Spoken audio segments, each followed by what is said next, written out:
Hey, welcome to episode 9 of Cherryvale, and also the 101st video on this channel, which is definitely special. I definitely just didn't forget to say this when I got to my 100th video, which was, the last time I uploaded, not this one. But anyway, I just thought I'd mention it because I think it's cool that I have over 100 videos on the channel, and most of you probably haven't seen most of them, and it's not like I would recommend watching my older videos. They're not very good, but, I just think it's neat. But anyway, back to Cherryvale.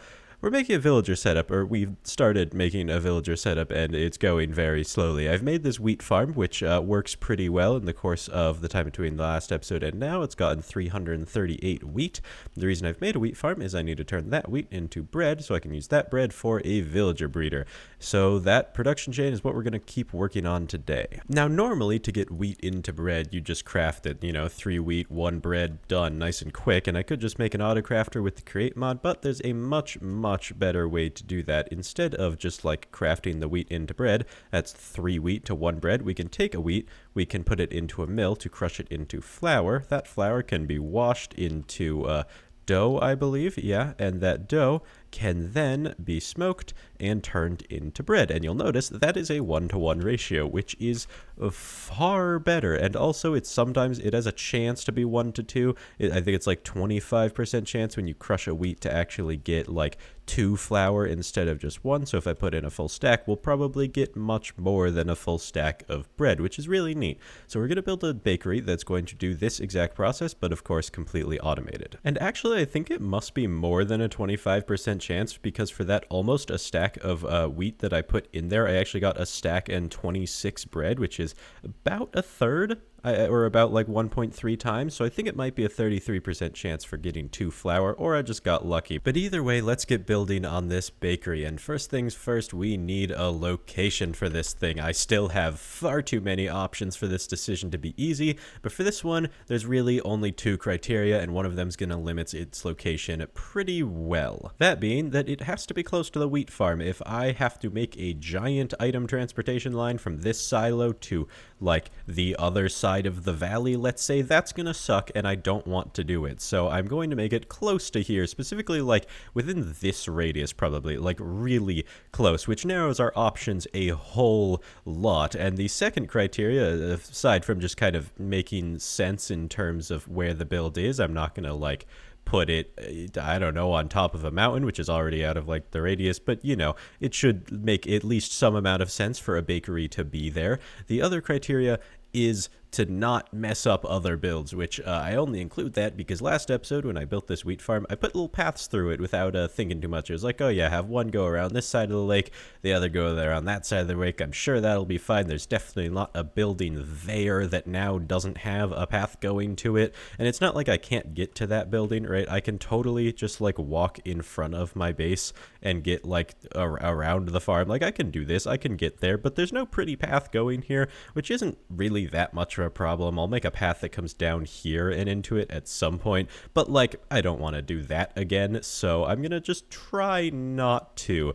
And I think to do that, I'm just going to put it in a place that doesn't interact with any other builds, and I'm thinking that's like somewhere over in this corner, specifically in this like kind of hole, because this is something that I want to patch up. Obviously, it's a naturally generating cave, but I don't really like how a naturally generating cave looks, just like being a hole in the ground, so I'm going to go ahead and patch up this hillside a little bit and put a cute little bakery here. And let's jump into a time lapse to do just that.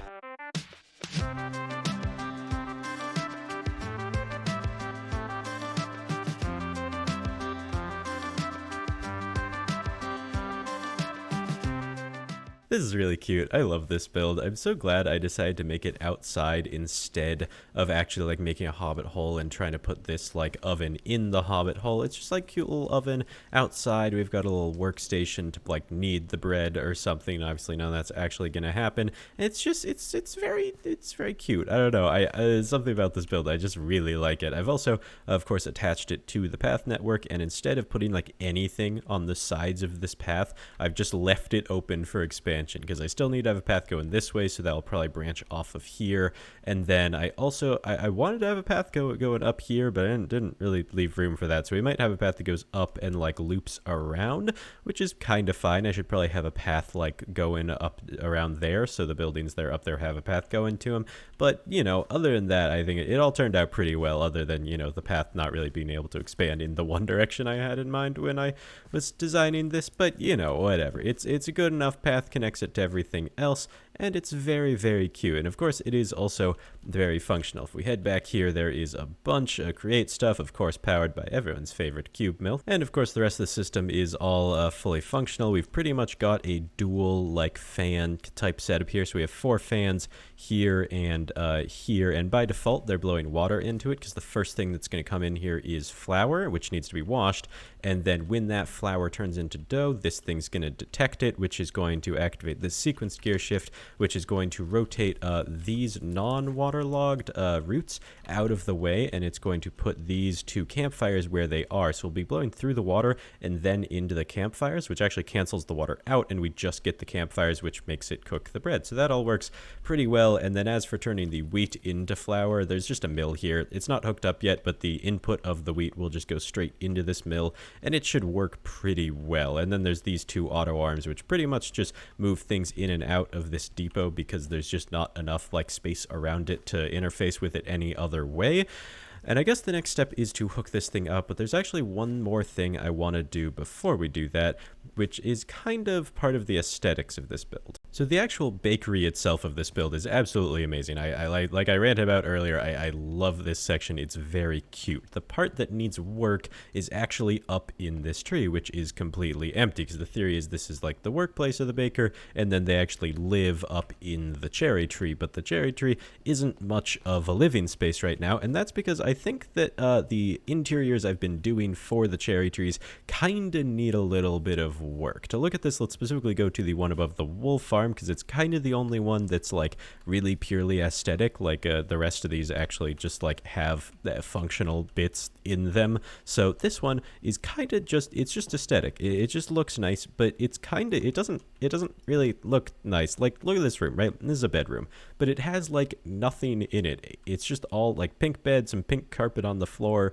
a little bit of a lantern. It's kind of ugly. And I think the main thing is that it's all pink. It's very like one color everywhere. There's a little bit of this like darker purple stuff, but mostly it's just pink. And if I want to do the interior of the top of the tree over for the bakery, I want it to actually look good and have like a little bit of variation in color, and I don't really know how to do that, which is why I didn't include it in the time lapse. But I'm going to try a couple things out, and I want to see if I can just make this interior just look a little bit better. Okay, I've come up with something, and I think it does actually work. If we head up the stairs now, there is actually an interior in here, and you notice the first change that I kind of made is I've put green places. I've just like put green carpet on the floor, and I was originally a little hesitant to do it because it was like, oh, it's green, doesn't really fit. But then I realized there's actually a decent bit of green in the cherry leaves, as in like that tiny little bit. It also kind of matches with like the stems of the flowers, I guess. So I don't know. I've decided to put green carpet in quite a few places.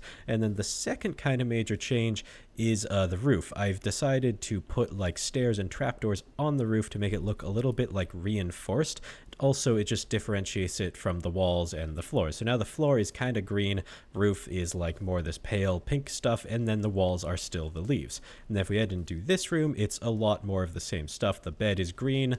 I've got the more green carpet. We've got the roof being a roof type thing, and then also I've decided to do magenta candles in here instead of just like lanterns, because it fits the color scheme a little bit more. It's experimented with like green candles and stuff. I think magenta looks the best because it starts out like that kind of pink, and then it goes to purple a little bit, whereas purple goes from like purple to like weird purple. I don't know, but magenta candles I think look the best. Flower pots everywhere, and I think it turned out pretty well. I've decorated all like kind of the 2 rooms. We've got a bedroom over here, a hallway here, and then a study, I guess. I don't know. It's just a room with like some barrels in it and a lectern, but it works, I feel like. So I'm actually really happy with this interior. I think it's the first one that has actually turned out well. So yeah, the baker has a nice place to sleep, place to write, I guess, and then of course the bakery, which I think it's time we actually get working. So let's hook this thing up to the wheat farm, which theoretically really shouldn't be that bad. I need to get a conveyor belt coming out of this item vault that's holding all my wheat. We're up to 500 now, which is pretty cool. I need to take that conveyor belt over here and route it into this millstone, which that actually should be like a remotely pretty simple thing to do, so I'm just do it. There we go, nice high-speed conveyor belt going from the depot to the mill, and now we only need one part left, which is this funnel, which should dump out all the wheat pretty darn fast, and I'm going to try and race it over to the actual bakery, where we should be able to see it go. Actually, it's going to take a second, because it has to actually mill the bread, so I have time to put that one singular dirt away, and hopefully it is actually milling it. It looks like... Are we good? That, I can't, yes, it's milling stuff. We should be good. It's just going to take a second because it has to get a, it does it in stacks at a time, so it's going to get a full stack of flour before it does anything. Though it does have that now, and it's still not doing anything. I think my auto arms might be broken. I think maybe because I placed them with a, what is it called? With a schematic cannon, the auto arms just don't work. That is totally possible, so I'm just going to, like, replace these and see if that fixes it. Okay, if I place this one down, yeah, that's working now. Cool. And that should be turning that into bread. I'm going to try and get back up there so I can actually see it, but yeah, that's not happening. We'll just see it in free cam. But that has turned it into dough, which should... Okay, that's an issue. Turning that into dough should have had this rotate, so it should have spun these campfires to be in place, and that didn't work. I wonder why. Yeah, that's a problem. So what should have happened is we should have had this observer do a tick and activate the thing in the middle here, but that has not happened. Well, I figured out the problem. When it did try to spin it, but when it tries to spin, it uses more stress than it normally does. So what happened is this windmill isn't actually providing enough stress units to power it all while it's spinning the campfires around. So I just have to add some more wool to this, and it should work just fine. Okay, third time's the charm. That windmill should now be producing significantly more power, and if we go over here, we break this piston, break that observer. I just need to get it to actually like activate the thing again, and then we take this observer, place it down back over like that, put the piston down here, and that should have flipped them around. Cool. And it should be toasting it into bread now, hopefully, and this entire system should be functional, so we should see that get put into the system, and once this updates, yeah, we got 64 bread. Okay, this is working. Neat. And it's really fun to watch. You can just sit up here and watch it take the flour and like put it here. It gets turned into dough and then automatically switches around and then it turns that dough into bread. It's very satisfying to watch because it almost looks like the flour arrives with these roots, which it kind of does, like it happens at the same time, but I really like how this thing looks. Super happy with it. And I think with that, I'm going to go ahead and end this episode here. We made good progress, got the wheat, now it's getting turned into bread automatically, which is absolutely great. Before we go, we've got some channel member shoutouts to do. So thank you guys for becoming channel members. This time we've got Nick, Algoman, Rain 2.0, the 3D Gamers, When I pronounced that wrong, I think it's Win, right? Maybe. Anime Weeb, Dutch Caffeine, Local Wi-Fi, and Nami. Thank you guys for becoming channel members. If you want to become one, there's a link down in the description below. You can hang out with me on Discord, play Minecraft with me. Yeah, it's a whole thing. So, yeah, but for now, I really hope you liked this video. If you did, make sure to hit all the buttons down below, and I will see you next time.